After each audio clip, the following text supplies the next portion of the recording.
Travel after 70, hidden dangers and smart strategies. You've planned the flights, printed the confirmations, and lined up the dream itinerary. But after 70, the travel game changes in subtle ways most agencies never mention. And it's those quiet details that can make or break your trip. This isn't about slowing down. It's about traveling on your terms with less strain, fewer surprises, and more fun. By the end of this video, you'll have a simple system to outsmart 5 common hazards: physical demands, medical gaps, cognitive overload, psychological disorientation, and targeted scams, without spending a fortune or learning complicated routines. Along the way, you'll hear the one tiny in-flight habit that slashes your long-haul risk, and the 2-line phrase you can use at the gate that quietly improves your seat and your service. We'll lock your essentials into a passport bundle, use a bag photo to defeat lost luggage panic, and turn airports from chaos into cruise control.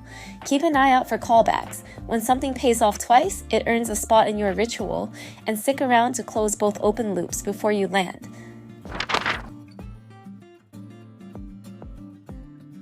Picture yourself at the kitchen table, calendar open, tracing a route through cities you've wanted to visit for years, and the energy feels high until you remember the last time your knees barked on stairs or your back stiffened after a long car ride.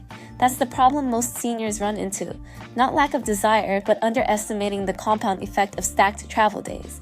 The fix is to design your trip like an athlete taps a training plan. Pair every push day, museums, day tours, long transfers, with a lighter day, local park, cafe crawl, short ferry, and stick a buffer day after each major flight. Use fewer hotel changes and longer stays to reduce packing cycles and on-off transport stress, and place your accommodation within a 10-minute flat walk of what you came to see.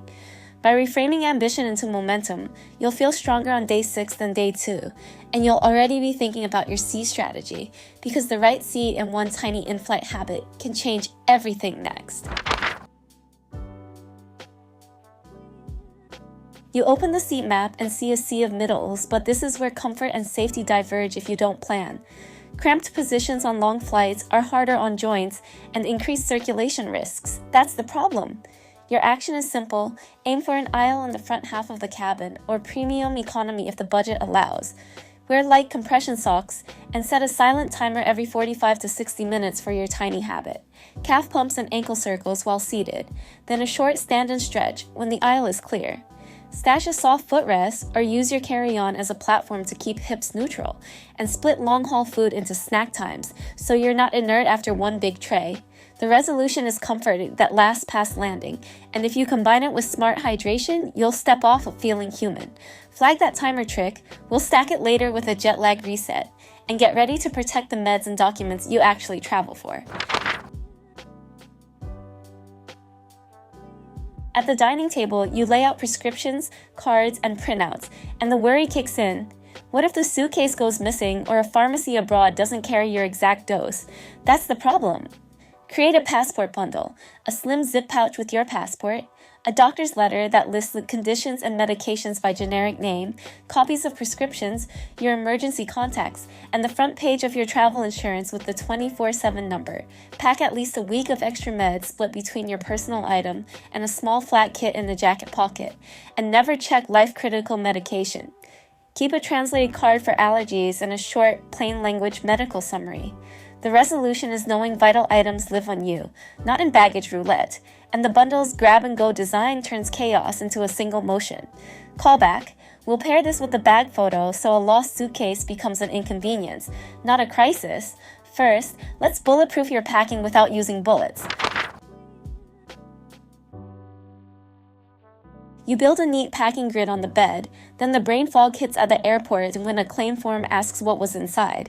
That's the problem. Before you zip, snap 2 photos. One wide shot of the open bag showing your layout, and one close shot of any distinctive items and your pill organizer. Then take a quick picture of the bag exterior and tag, and store all 3 in a Trip City Month album. If you use a small tracker, notice name and last ping in your phone. Put your name card and local contact inside the bag lid, not just on the handle. The resolution is an instant recall and faster airline paperwork. And when you match this with the passport bundle, you can keep moving even if a bag detours. Callback planted. Those photos will help in the money and taxi loop when we discuss claims and receipts. First, let's make airports less noisy on your mind. You land into a tangle of signs and announcements you can't quite hear, and people surge around you. Cognitive overload is the problem that leads to wrong turns, missed connections, and poor choices at exactly the wrong moment. Your action is to pre-decide the first 30 minutes, print or save offline a simple two-step route, immigration, baggage, with icons, download the airport map, and carry a card with the name and address of your hotel to show an agent or driver. Build buffer time between flight and transport so you can pause to drink water, use the restroom, and breathe. Reduce decisions by using the same pockets for the same items and keeping your passport bundle in a single outer compartment. The resolution is a calmer pace that looks confident. Scammers notice, and your brain saves energy for the city itself. Next up, give yourself a voice in any language with a tiny card that changes how locals treat you.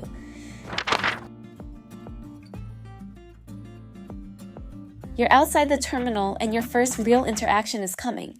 Not being able to communicate makes small tasks feel big. That's the problem.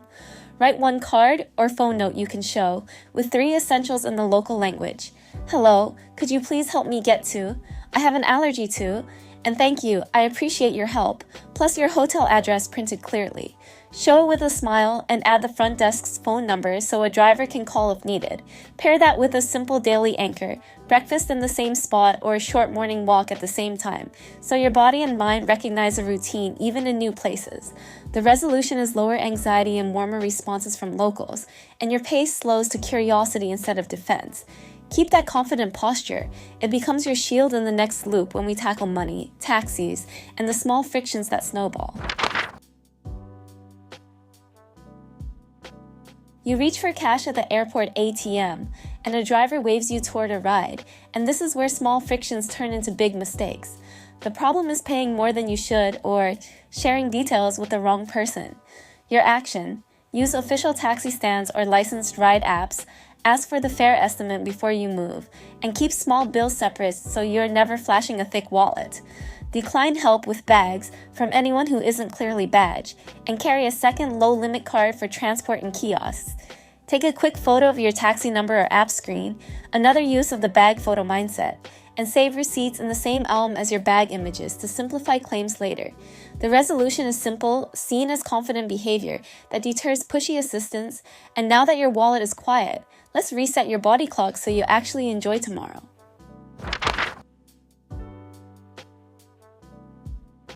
It's your first evening and your eyes say bedtime while the clock says noon at home. The problem is that willpower alone won't beat biology. Your action is a gentle reset. On travel day, aim for morning departure if possible, so the long day feels like a work day. Hydrate steadily, eat lighter meals, and use the calf pump timer from the seat loop to keep circulation moving. On arrival, get daylight in your eyes within the first couple of hours. Keep any nap under 30 minutes, and set a firm local bedtime with a short wind-down ritual, stretching, lukewarm shower, and low screens. The resolution is a body that learns the local rhythm by day 2 or 3, instead of fighting it for a week. Tomorrow you'll explore with energy, and that means thinking about food, taste, and the dry air that tricks you at altitude.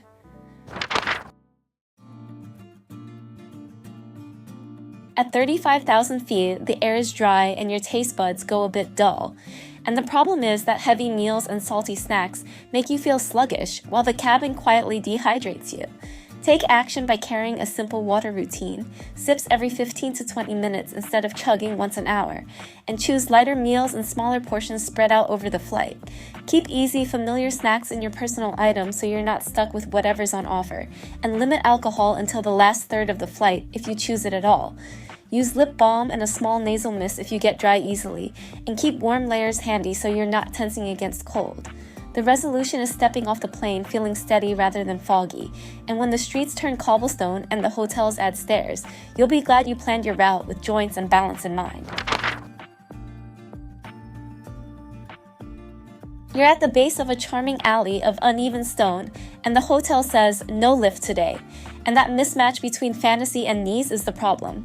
Your action starts online. Filter for elevator access, request rooms on lower floors, and place your base within short, flat walks of the sites you prioritize. Wear grippy shoes you've already broken in, and consider a light folding cane or walking stick for stability on tough days. It's insurance and not identity, Spread heavy footing attractions across the week so you're never stacking long stair days back to back, and keep your day pack light with only what you actually use.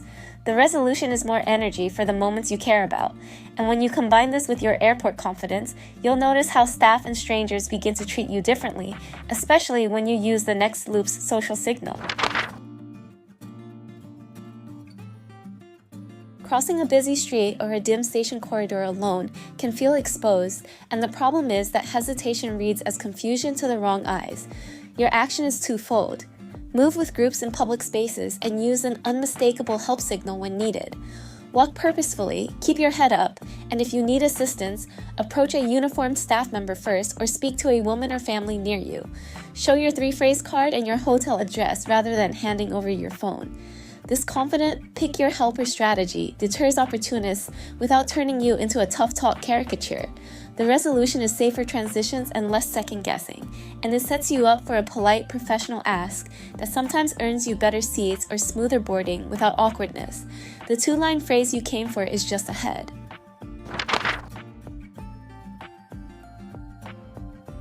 Your phone battery dips into the red, and your boarding pass app wants a signal. The problem is being locked out of the tools you rely on at the worst time. The fix is to prepare for no internet, low battery as your default.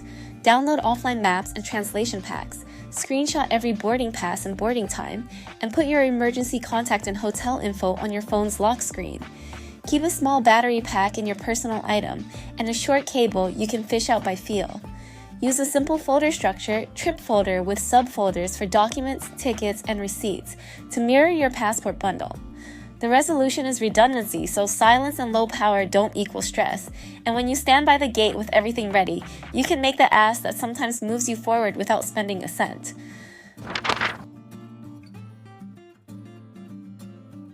You don't need charm or a long speech. The problem is most people either demand or say nothing, and both miss the middle ground of professional courtesy. When the gate is calm, step up, smile, and say, "Hi there, if you end up needing to reseat solo travelers, I'm happy to take an aisle closer to the front. Totally fine if not, I just thought I'd ask." That's it. You've offered a solution to their problem, flexible seating, without entitlement, and agents remember that tone. The same 2-line style works when asking for pre-boarding due to mobility concerns. If you're pre-boarding anyone who needs a little extra time, I'd appreciate joining. Totally fine if not.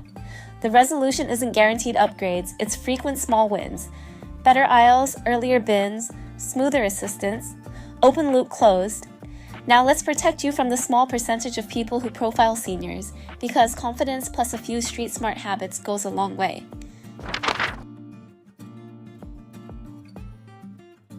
A friendly stranger offers to fix your payment or carry your bag, and your gut says no. The problem is that polite hesitation can be exploited. Your action is to pre-decide hard no's. You don't share your phone, you don't accept off-meter rides, and you don't let anyone help at ATMs. Wear your crossbody bag in front, keep the zipper closed, and stand with your back to a wall when you check your map. If someone invades your space, take one step back, make eye contact, and say a firm "no thank you," then move towards staff or a lit shop. The resolution is calm, consistent boundaries that make you a difficult target, and because you have practiced a confident walk since the airport loop, you'll feel the difference. We'll wrap by knitting the whole system together, so your next itinerary basically builds itself. You now have a senior smart travel system that stacks tiny advantages into a big win. Design momentum with push and light days, sit smarter with the aisle plus timer habit, lock essentials into a passport bundle, and beat lost bag panic with the bag photo. You learn to tame airports with buffer time and printed directions, to anchor your days with a 3-phrase card and a simple routine, to handle money and taxis without flashing cash or details, and to soften jet lag with hydration and light and short naps. You close both open loops, the tiny in-flight habit, calf pumps and stand and stretch on a timer, and the 2-line ask at the gate that sometimes earns you better seats and service without awkwardness. Most of all, you turn confidence into a practice. Choose your helper, use your lock screen info and offline maps. Keep your boundaries with the steady "no, thank you," and move like you belong, because you do. If this resonated, use this video as a checklist for your next trip, and tell me in the comments which part you'll adopt first. Then watch our follow-up on building a one-bag kit that works for beach towns, capitals, and countryside without repacking. You're not slowing down, you're traveling smarter, and the world is still very much yours.